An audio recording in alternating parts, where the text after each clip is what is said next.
Good morning, good morning, good morning, good morning. Happy Tuesday to everyone. Thank you so much for joining yet another podcast. I'm excited about the direction that God is taking us in. Listen, I need you to do me a favor. I need you to help me to extend my reach by sharing this podcast with your followers. If you are on YouTube, and you're following us live on YouTube, do me a favor. Make sure you smash that subscribe button. uh, that way you'll be notified every time that we go live, and you'll stay connected to what we're doing, and also share it on your YouTube platform. If you're following us on Twitter, if you could retweet this, that would be very helpful. And if you're following us on Facebook, do me a favor, like, love, and share the broadcast and help us get this before as many people as we possibly can. Hope that everyone's day is off to a good start. And I want to do my part in helping to ensure that the rest of your day goes as phenomenal as God has planned for it to go. Listen, today I want to deal with a very, very sensitive subject matter. And I want to entitle this podcast Left for Dead. Left for Dead. I want to direct your attention to Luke chapter 10, and we'll read verses 30 through 35. It said, and Jesus answered and said, a certain man went down from Jericho and fell among thieves. He fell among thieves, which stripped him of his raiment and wounded him and departed, leaving him half dead. And by chance there came down a certain priest that way, and when he saw him, he passed by on the other side. And likewise a Levite, when he was at the place, came and looked on him and passed by on the other side. But a certain Samaritan, as he journeyed, came where he was. And when he saw him, he had compassion on him, and went to him and bound up his wounds, pouring in oil and wine, and set him on his own beast, and brought him to an inn, and took care of him. And on the morrow, when he departed, he took out 2 pence and gave them to the host, and said unto him, take care of him, and whatsoever thou spendest more, when I come again, I will repay. Listen, uh, there will be times in your life where you will have incidents, episodes, and occurrences that literally should have and could have wiped you out, where you felt as if you were left for dead. But I want to encourage someone today to let you know that this is a season in your life where God is about to send divine help to assist you. Verse number 30 of Luke chapter 10 says, and Jesus answered and said, a certain man went down from Jerusalem to Jericho and fell among thieves, which stripped him of his raiment and wounded him and departed, leaving him half dead. I want to highlight three particular specifics from this text. It says that uh, thieves, he fell among thieves.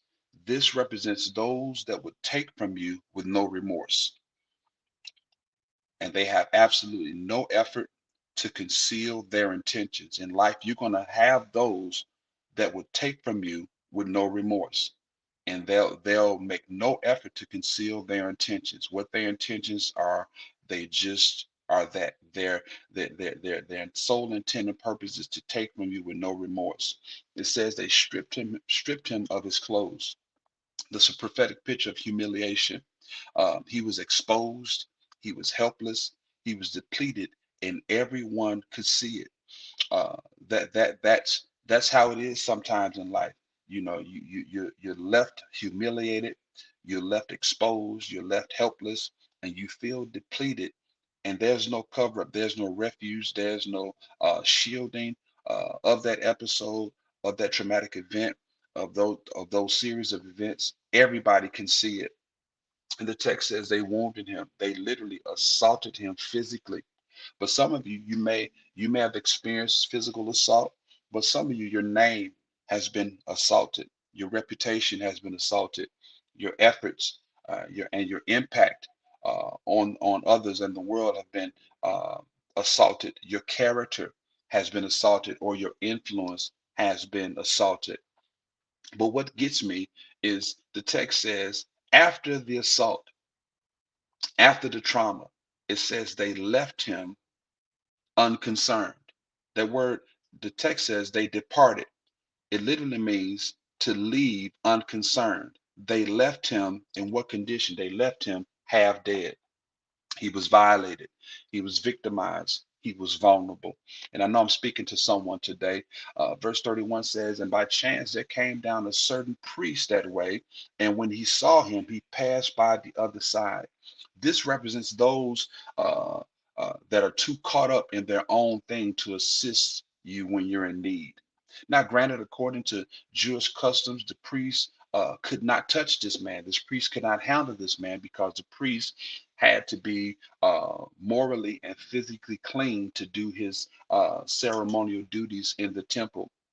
But God showed me prophetically a lot of times there are people that will see you in the state that you're in and in your current condition, but they're too caught up in their own thing to assist you while you're in need. Uh, he was probably so focused on getting to the temple to do his duties that the priest missed his chance to do ministry. The text also says that a Levite came to where he was and actually looked on him, but he passed by on the other side.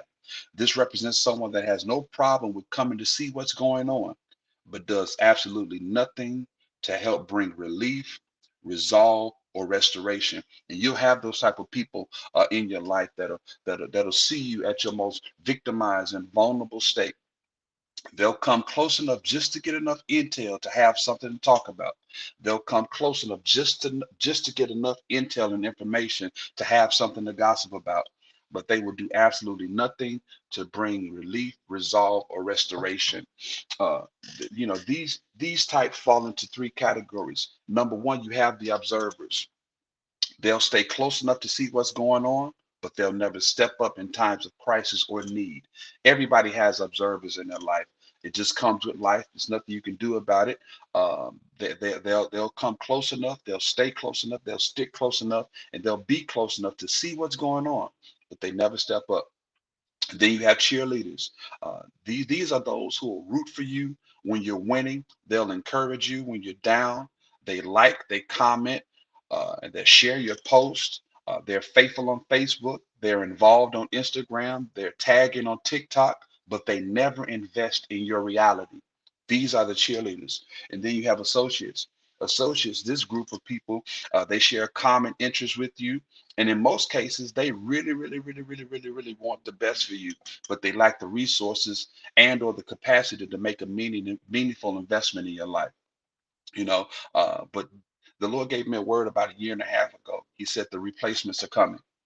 God is sending those, He's about to send those who are ordained and specifically and divinely aligned with your destiny. God is about to send you new connections. He's about to send you new networks, new relationships, new opportunities, new clients, new followers, new investors, new partners, new friends, new supporters, new help, new mentors, new deals, new platforms, new collaborations, new ventures. God is sending the replacements. So don't get desperate, don't get frustrated, don't even get discouraged. God's about to use the ones you least expect.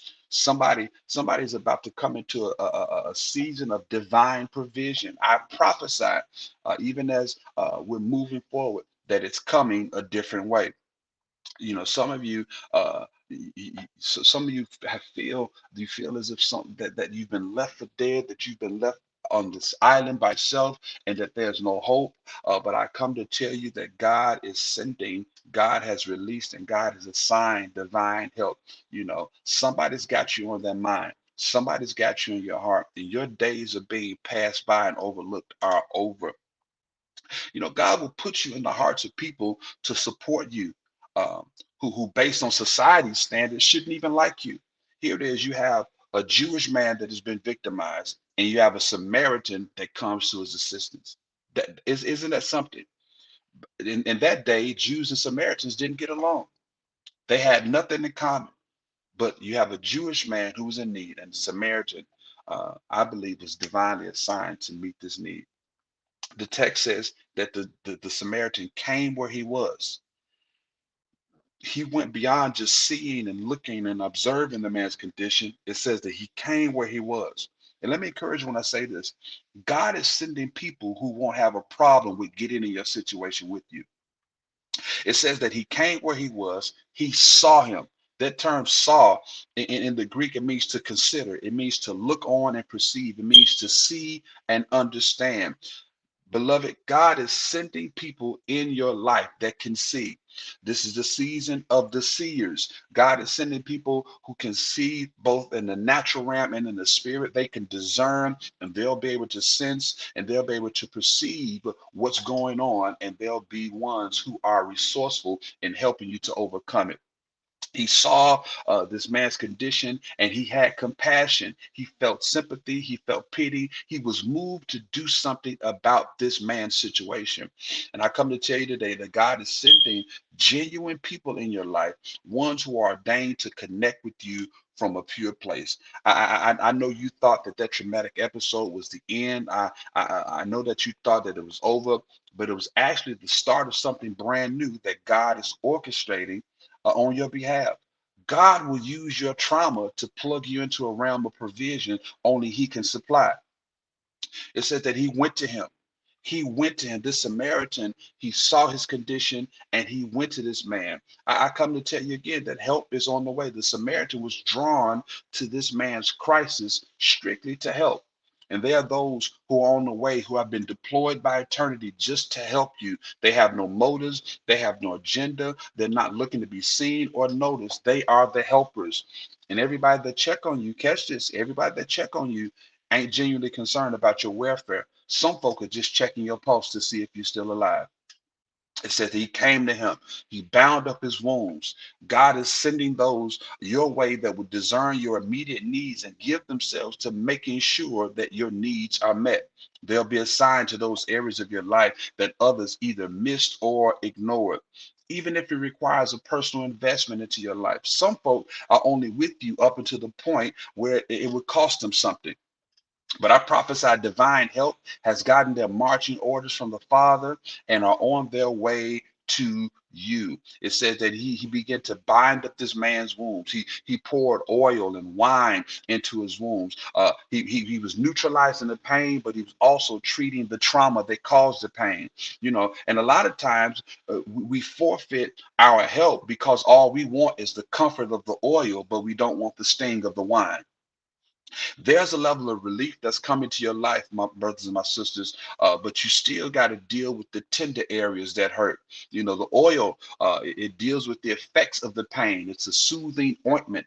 The wine, it deals with the source of the pain. It's more of an antiseptic, a cleanser, and a disinfectant.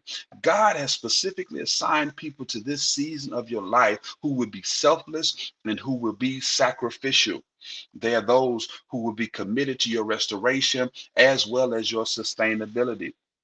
The text says that the Samaritan set him on his own beast. So that means he became a means of this man's relocation. It says he brought him to an inn. He brought him to a place of safety. He became a means of refuge. And it says that when he got him to the inn, he continued to take care of him. So he became a source or a means of recovery. He became a source and a means of recovery. God has assigned those to your life who are committed to your recovery, my brothers and my sisters. Even if after going through themselves, they'll still have enough within them, and they'll still be resourceful enough to help you to recover. And even after their assignment is up in your life, they'll make an investment in your future. I'm talking about these are people who are fully vested in your future. It says that the Samaritan, he took 2 days worth of wages and he sowed it into this man's recovery. Can I say this prophetically and help you? They may leave you for a season, but they won't abandon you. Here it is. Here it is. This Samaritan, he knows that he has to leave this victimized man that he's been assisting, but yet and still he's not abandoning him, because what he does is he leaves an investment in his future.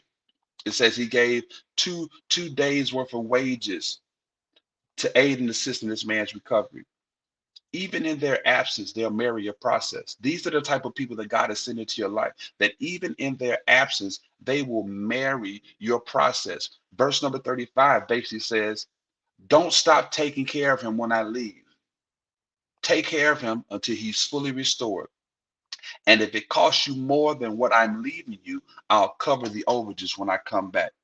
So evidently, for this Samaritan to have given his word to the innkeeper and it be good, that means he had to have some type of integrity. He had to have some type of influence. God is not just sending basic folk. God is not just sending simple folk, everyday, ordinary people, but God is sending people whose word carries weight. God's about to let you live on the tab of somebody else. God is about to let you live on the tab that somebody else is willing to pick up on your behalf. Listen, I know you may have been left for dead, but heaven has given marching orders to divine help, and help is on the way. Listen, don't you give up. You keep your head up. You keep pressing toward the mark of the prize of the high calling. Don't be weary in well doing, for in due season you're going to reap. God's heard your cry, and he's deployed divine help to step in and to step up. Hey, you have a phenomenal Tuesday. I love you. This has been another episode of Perfecting the Saints and Edifying the Body. I pray that you were blessed and encouraged, and we'll talk with you soon. Be blessed, beloved.